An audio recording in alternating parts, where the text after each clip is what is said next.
Hello বন্ধুরা, আজকে আমি কই মাছ কীভাবে শর্টকাটে রান্না করবেন, আপনি পেঁয়াজ রসুন আদা বাটা এগুলো ছাড়া কীভাবে রান্না করবেন আমি দেখিয়ে দিচ্ছি। দেখেন, কই মাছ আমি ধুয়ে ভালো করে লবণ দিয়ে হলুদ দিয়ে মেখে রেখেছি, আর আলু কেটে নিয়েছি, আলু দিয়ে রান্না করব কই মাছটা।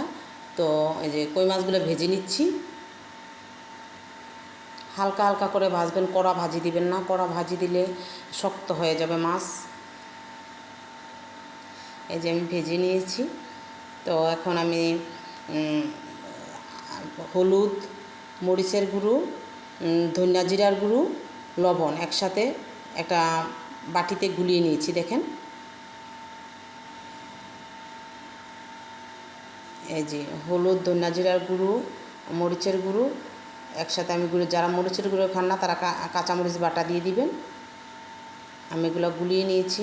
এখন কড়াইতে আমি তেল দিয়ে দিব। তেলের মাঝখানে আমি জিরা দিয়ে দিব।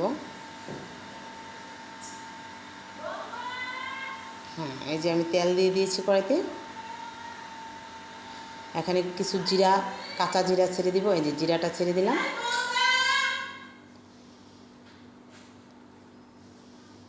কাঁচা জিরা ছেড়ে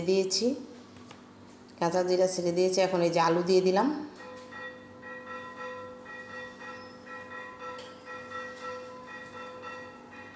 আলু দিয়ে একটু নেড়ে চেড়ে আমি ওই যে মশলাগুলো গুলিয়ে রেখেছি জল দিয়ে, এখন মশলাটা দিয়ে দিব। এই যে মশলাটা দিয়ে দিয়েছি। এখন একটু নাড়াচাড়া দিয়ে কষিয়ে নিয়ে আমি জল দিয়ে দিব পরিমাণ মতো। এই জল দিয়ে দিয়েছি।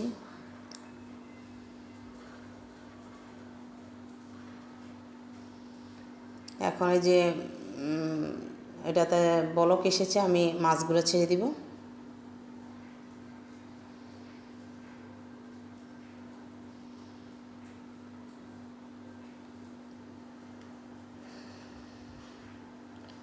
মাছগুলো ছেড়ে দিয়েছে, একটু নাড়াচাড়া দিয়ে ঢেকে দিব।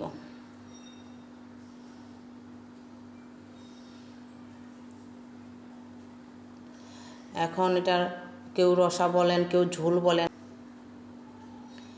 যে এখন আপনারা তরকারি হয়ে গিয়েছে, এখন আপনারা যতটুকু খাবেন অতটুকু পরিমাণে ঝোল রাখবেন, নামিয়ে নেবেন। এই যে আমার হয়ে গেছে। যদি ভালো লেগে থাকে লাইক কমেন্ট শেয়ার করবেন। ধন্যবাদ সবাইকে।